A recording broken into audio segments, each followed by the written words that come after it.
चलो so how you guys.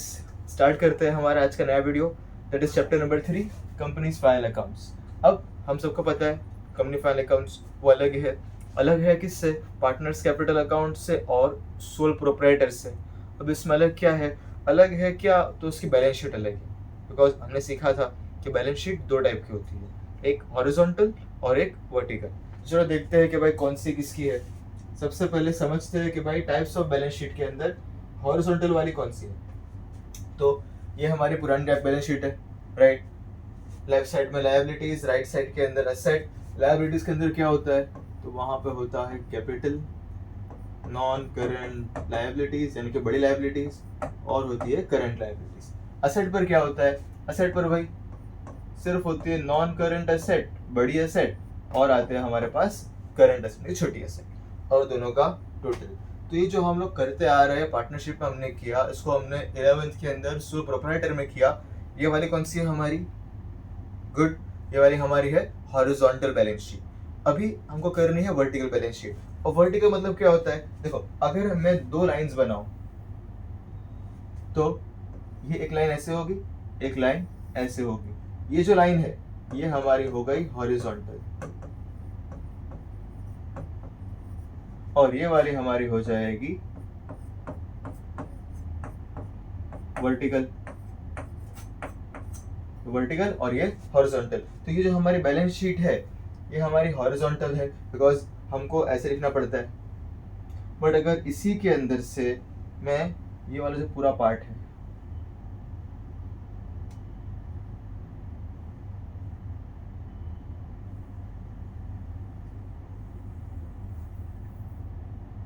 इसको यहां से उठाकर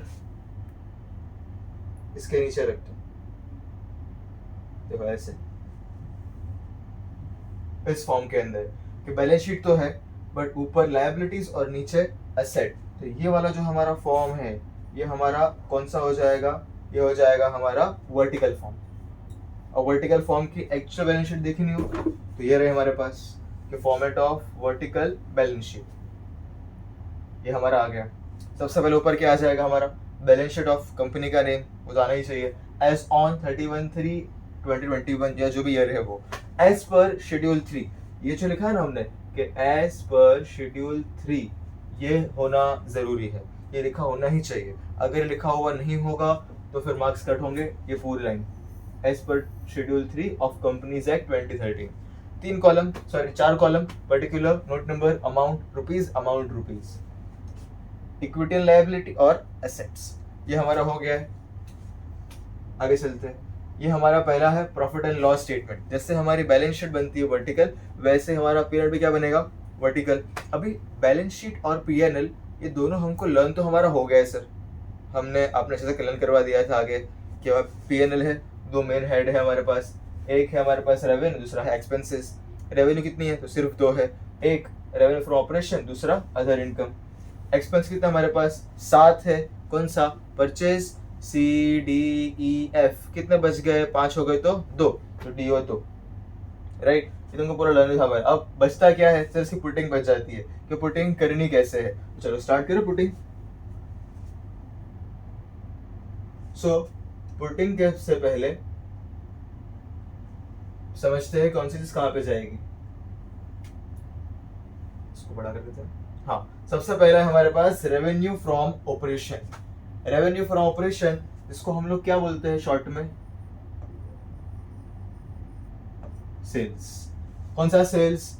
नेट सेल्स। कौन सा sales? Net sales. What is net sales? Net sales means sales minus sales return, यानी अगर सेल्स रिटर्न है तो यहाँ से माइनस करना पड़ेगा।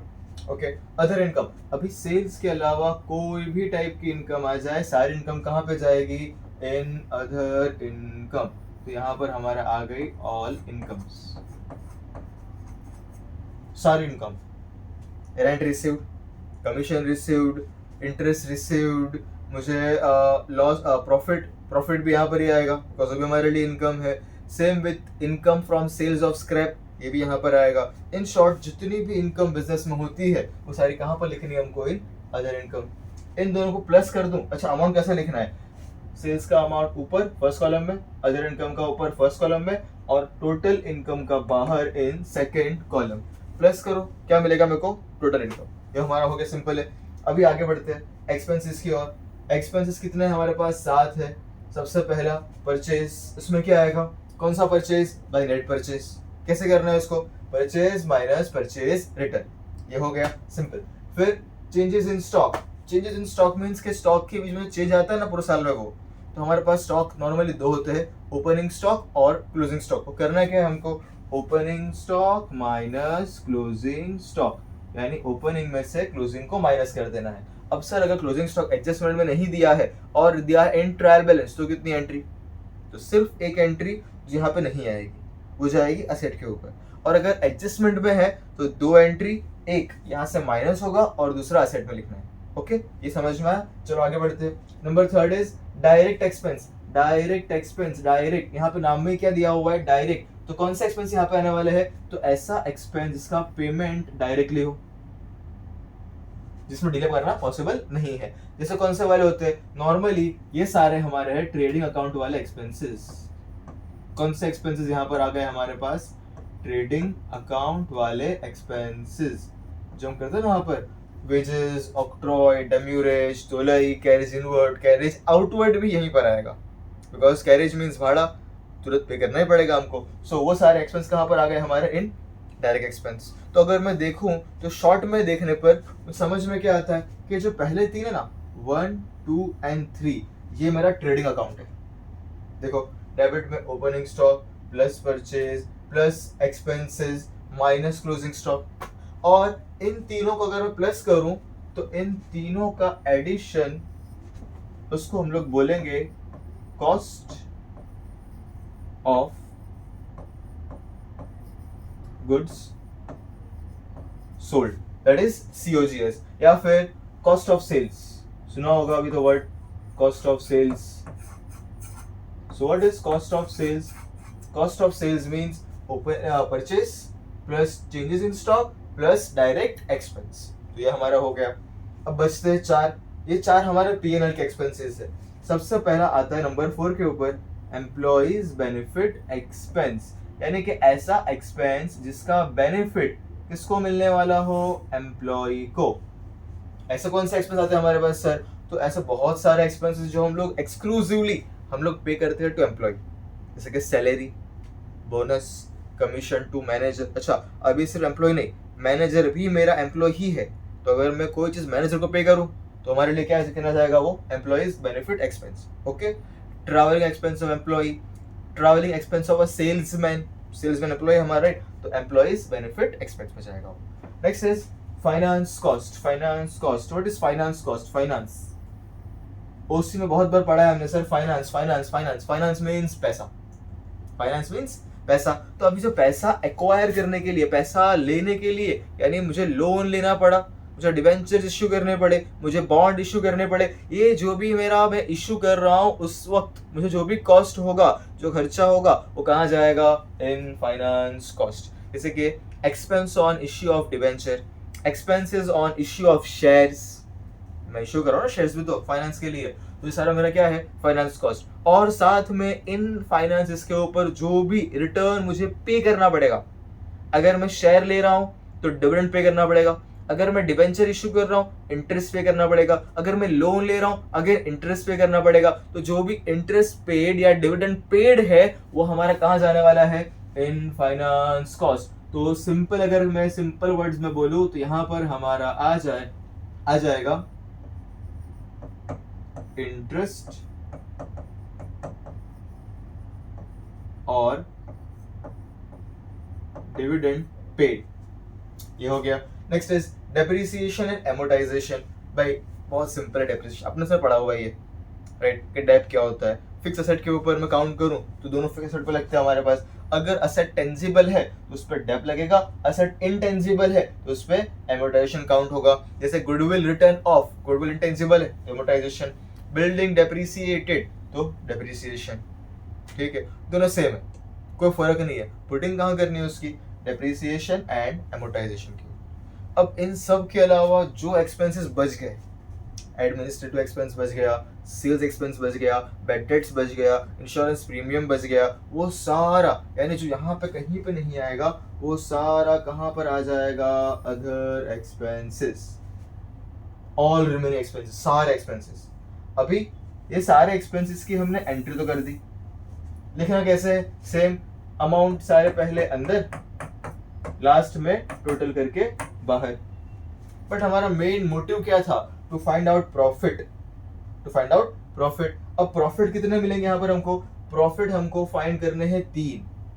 Number 1 is profit before tax, कि भाई टैक्स से पहले वाला प्रॉफिट वो कैसे मिलेगा, वो मिलेगा हमको टोटल ऑफ इनकम, जो हमारा टोटल इनकम का अमाउंट है उसमें से माइनस करना पड़ेगा। देखो ये वाला अमाउंट है ना हमारा टोटल इनकम का, इस वाले अमाउंट में से ये वाला अमाउंट टोटल एक्सपेंस वाला अमाउंट माइनस करना पड़ेगा। तो मुझे क्या मिलेगा, profit before tax. Let's say कि मुझे मिल गया यहां पर 1 लाख रुपीज। ओके, ये मेरा आ गया 1 लाख, क्या आ गया मेरा, प्रॉफिट बिफोर टैक्स। फिर मुझे क्या लिखा है, प्रोविजन फॉर टैक्स। भाई प्रॉफिट टैक्स से पहले वाला तो टैक्स काउंट करो। टैक्स कैसे काउंट करना है सर, तो टैक्स या तो हमको दिया होगा, पूरा अमाउंट दे दिया होगा कि लेट्स से कि दे दिया है 30,000 रुपीज, तो क्या लिख दो, प्रोविजन फॉर टैक्स 30,000। बट अगर अमाउंट नहीं दिया है तो क्या दिया होगा, अगर अमाउंट नहीं दिया है तो हमको दिए होंगे परसेंटेज। यहाँ पर लिखा होगा, नीचे लास्ट में लिखा होगा provision for tax is 40%। Sir 40% किसका, इनकम का 40%। इनकम कितनी हुई है 1 लाख, तो 1 लाख का 40% दैट इज 40,000। अगर यहाँ पे 30% हो तो किसका 30%, प्रॉफिट बिफोर टैक्स का। इन शॉर्ट जो परसेंटेज किससे काउंट करने हैं हमको, ऑन प्रॉफिट बिफोर टैक्स पे काउंट करना, ये हमारा हो जाएगा। लास्ट प्रॉफिट आफ्टर टैक्स, वो कैसे मिलेगा, सो जो भी इनकम है टोटल यानी प्रॉफिट बिफोर टैक्स वाला, उसमें से माइनस कर दो टैक्स, जो बचेगा वो हमारा प्रॉफिट आफ्टर टैक्स। यानी यहाँ पे हमारा कितना हुआ 60,000, ये हो गया। But at the last but not the least, इन दोनों की, इस दोनों की provision for tax and profit after tax, इन दोनों की 2 एंट्री होगी। एक पीरियड हमने कर दी, यहाँ पर एक एंट्री तो हो गई है। दूसरा प्रोविजन फॉर टैक्स जाएगा ऑन लायबिलिटी साइड, ये जाएगा हमारा on liability side, short term provision, और प्रॉफिट आफ्टर टैक्स जाएगा हमारा ऑन रिजर्व एंड सरप्लस। दोनों ही लायबिलिटी में जाने वाले हैं, एक जाएगा शॉर्ट टर्म प्रोविजन, एक जाएगा रिजर्व एंड सरप्लस। बट अगर सर लॉस हो गया तो, लॉस हो गया तो टैक्स को प्लस करूं कि माइनस करूं, सवाल ही गलत है। अगर लॉस हो गया तो टैक्स लगेगा, नाम ही क्या है, income tax, no income no tax. Okay, so loss हो गया तो नो टैक्स, जो हमारा प्रॉफिट बिफोर टैक्स है वही हमारा बन जाएगा profit after tax, same to same amount, और बीच में आ जाएगी हमारी डैश कि भाई टैक्स लगेगा ही नहीं। और अगर लॉस है तो लॉस की दूसरी एंट्री कहाँ करनी है सर, अगर लॉस है तो लॉस की दूसरी एंट्री करनी है हमको रिजर्व एंड सरप्लस में ही करनी है, बट इस बार रिजर्व एंड सरप्लस में से माइनस करना है लॉस। याद रहेगा, लॉस हुआ तो माइनस करना है, प्रॉफिट हुआ है तो प्लस करना है। तो ये थी हमारी putting of balance sheet, sorry putting of PN. अब अगली वीडियो देखते हैं हम लोग पुटिंग ऑफ बैलेंस शीट। चलो।